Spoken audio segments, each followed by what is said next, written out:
Welcome to our channel. Today, we're diving into the top 10 weirdest laws from around the world. You won't believe some of these. And when I say weird, I mean we're not just talking about slightly quirky municipal ordinances that make you chuckle. We're venturing into legal landscapes that make you tilt your head, squint a little, and genuinely wonder about the intricate, sometimes baffling tapestry of human societies. These laws, in their often astounding specificity or apparent absurdity, are like little windows, sometimes dusty and streaked, into our collective anxieties, our historical quirks, and our unending, deeply human attempts to bring order to a chaotic world, often in ways that become, over time, monuments to a forgotten context. But here's the thing, these aren't just curiosities to be cataloged and then forgotten. Each one, I think, tells us something important, not just about the people who made them or live under them, but about ourselves. They reflect our shared capacity for creativity, for problem solving, however unorthodox, and yes, sometimes for just plain silliness. They are a testament to the fact that the human story is written not just in grand pronouncements and epic battles, but also in the quiet, persistent, and often very strange rules we make to govern our daily lives. So, consider this an anthropological expedition, a journey into the heart of what it means to make and live by the rules. So, prepare to have your understanding of normal gently prodded, and perhaps even thoroughly discombobulated. We're about to explore a world where the legal system sometimes feels like it was drafted by a surrealist poet with a penchant for the peculiar. These laws are reminders that the structures we build to organize ourselves are as diverse and fascinatingly flawed as we are. It's a wild world of regulations out there, and honestly, I find it endlessly, wonderfully human. Let's get into it. Our first stop takes us to the famously, almost mythically clean city-state of Singapore, where an act as mundane as chewing gum can land you on the wrong side of the law. Since 1992, the importation and sale of chewing gum have been banned. Now your initial reaction might be, gum? Of all things, gum? And it's a fair question, but this seemingly small prohibition speaks volumes about Singapore's profound commitment to public order, cleanliness, and a particular vision of civic harmony. Imagine a cityscape devoid of those ubiquitous sticky gray polka dots on sidewalks, or the unpleasant surprise of finding a pre-loved piece of gum under a public bench. It's a specific kind of urban utopia, one where the perceived nuisance of discarded gum was deemed significant enough to warrant sweeping legislative action, prompting us to consider the often complex calculus societies make between individual freedoms and collective well-being. The ban wasn't born out of an abstract dislike for minty freshness, but rather a very practical problem, the then new and very expensive mass rapid transit system. Vandals were apparently having a field day sticking used gum onto the door sensors of the trains, causing disruptions and costly repairs. So the response wasn't just increased fines for vandalism, or more diligent cleaning crews, but a full-scale prohibition. It's a fascinating case study in societal priorities, where the smooth functioning of public infrastructure and the aesthetic purity of shared spaces took precedence over the individual liberty to, well, chew. It forces us to ponder, doesn't it, where those lines are drawn and what seemingly small everyday choices reveal about larger cultural values and the ever-present tension between personal desires and communal ideals? Next, we journey to the land of majestic Alps, precision watches, and apparently, carefully timed toilet breaks, Switzerland. It's widely reported, almost legendary at this point, that in some apartment buildings, it's considered an offense, or at least a deeply frowned upon breach of communal etiquette backed by building regulations, to flush your toilet after 10 p.m. Now, before you imagine Swiss police raiding bathrooms at 10:01 p.m., it's more about noise regulations in densely populated residential buildings. The idea is to ensure a peaceful night's sleep for all residents, a concept many of us can surely appreciate, even if the specific application seems a tad intrusive. It highlights a cultural emphasis on consideration for neighbors and the collective peace, a quiet contract of coexistence. This rule, or rather this common understanding often enforced by individual building codes, speaks to a society that values order and quietude to a degree that might seem extreme to others. It's a reminder that what's considered normal or reasonable is incredibly context-dependent. Think about it, the gurgle and whoosh of a flush, a sound most of us barely register, becomes a potential disturbance worthy of regulation in a society that highly prizes nocturnal tranquility. It's a fascinating intersection of urban living, architectural design, perhaps older plumbing is louder, and shared social norms, all conspiring to govern one of life's most fundamental and usually private activities. It makes you wonder about all the unwritten rules that govern our own lives, doesn't it? Let's whisk ourselves away to the sun-drenched beaches of Italy, a place synonymous with La Dolce Vita, stunning coastlines, And a surprising aversion to amateur seaside architecture? Yes, in certain Italian towns, such as Eraclea near Venice, building sandcastles on the beach can be an illegal activity. You heard that right. Those ephemeral monuments to childhood joy and beach day leisure, the moats, the turrets, the carefully placed seashell decorations, all potentially contraband. The rationale often cited for such prohibitions is public decorum, safety, lest someone trip over your magnificent creation, or maintaining the pristine beauty of the shoreline. It's a peculiar instance where the desire for order and unobstructed views clashes with one of the most innocent and universal beach pastimes. One can't help but chuckle, imagining a stern Italian lifeguard writing a citation for an overly ambitious sand fortress. But beyond the initial amusement, it touches upon something deeper about how we regulate public spaces and shared resources. Who decides what constitutes decorum on a beach? When does a harmless bit of fun become an obstruction or an eyesore worthy of a fine? It seems to highlight a tension between spontaneous joy and managed leisure, a reminder that even in places dedicated to relaxation and escape, the long arm of the law, or at least local ordinances, can reach. It almost makes you want to stage a tiny polite protest with a very small, impeccably neat sandcastle. Chapter 4: France and the Presidential Pig Problem. Allons-y to France, a nation renowned for its revolutionary spirit, its haute cuisine, and a rather specific law concerning the naming of pigs. It is, or at least was, for a very long time, illegal to name a pig Napoleon. This law dates back to the era of, you guessed it, Napoleon Bonaparte himself, or shortly thereafter. It was an attempt to protect the dignity and image of the emperor, preventing any perceived mockery or disrespect that might arise from associating his esteemed name with a farm animal, often viewed, rightly or wrongly, as less than noble. It's a fascinating glimpse into the anxieties of power, and the lengths to which states will go to preserve the symbolic capital of their leaders. Think about the sheer specificity of it, not just any leader but Napoleon. Not just any animal, but a pig. It underscores how potent symbols can be and how names carry weight, history, and in this case legal protection.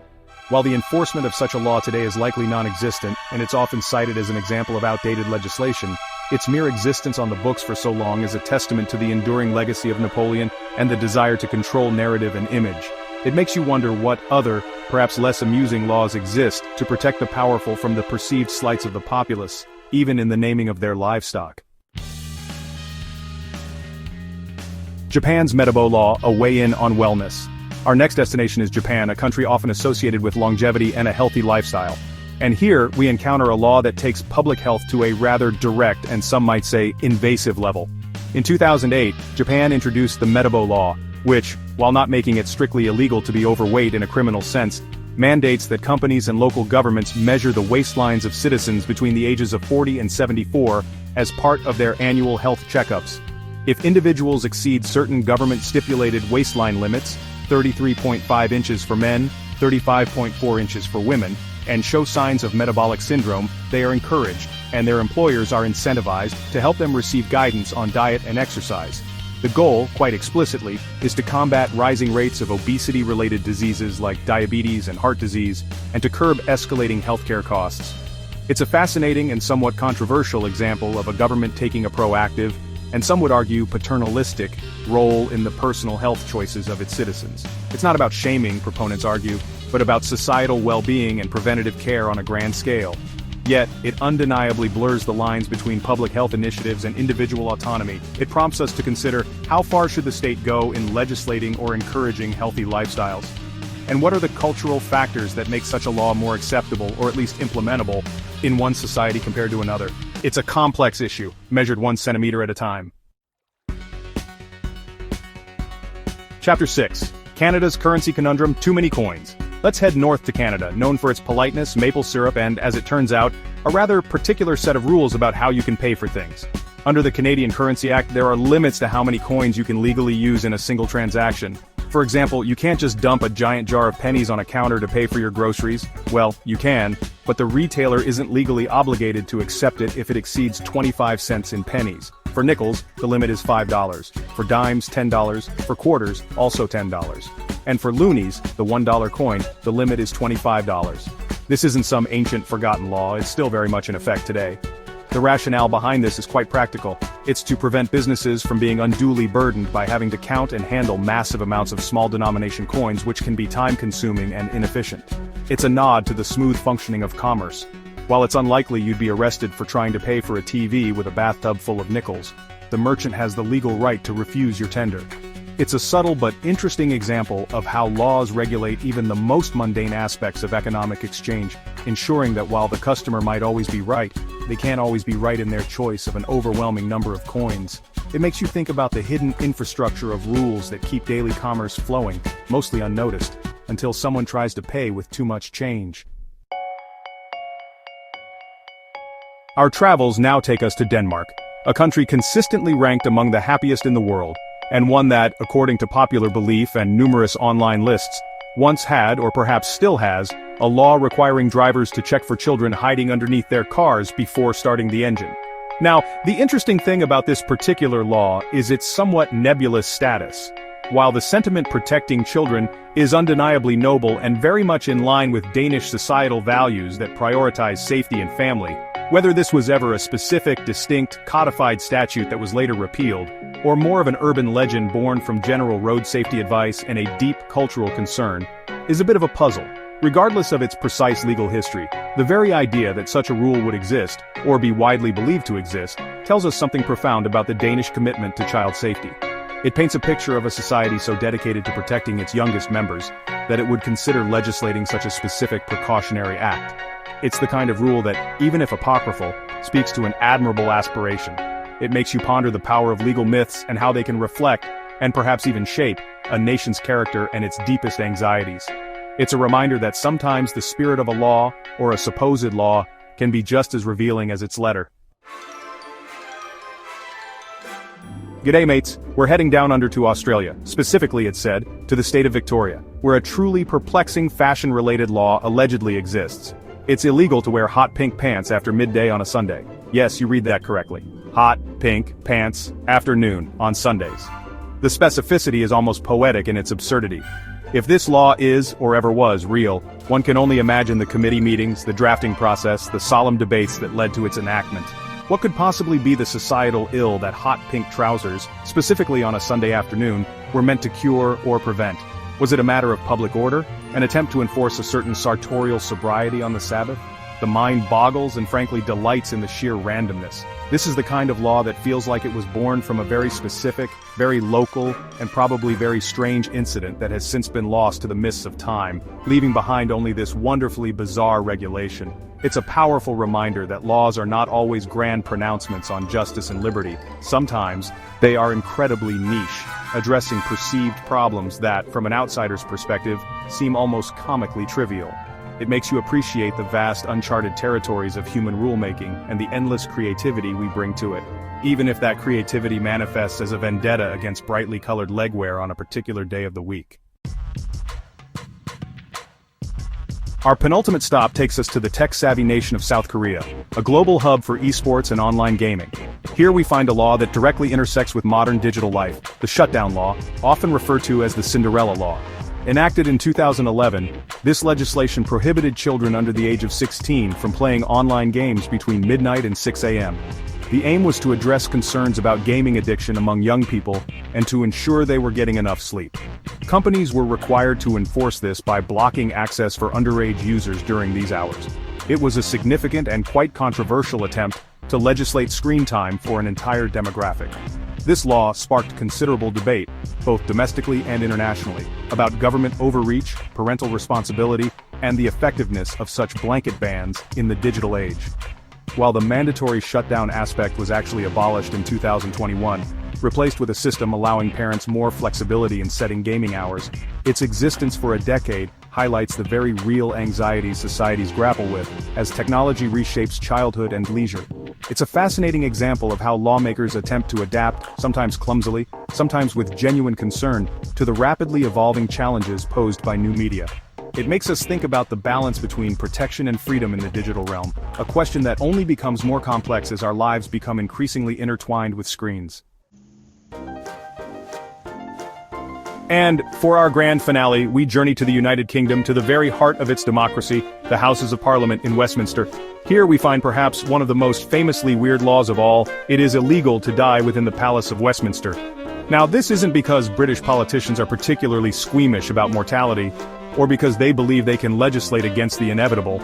The rather peculiar reason behind this long-standing convention, often cited as law, is that anyone who dies in a royal palace is technically entitled to a state funeral, and the Houses of Parliament, being a royal palace, would thus confer this rather grand and expensive honor upon anyone who happened to expire within its walls. So the law is less about defying death, and more about shrewdly avoiding the logistical and financial obligations of a state funeral for, say, a random tourist who suffers an unfortunate medical emergency during a tour. It's a wonderfully pragmatic, if somewhat morbidly amusing, piece of legal lore.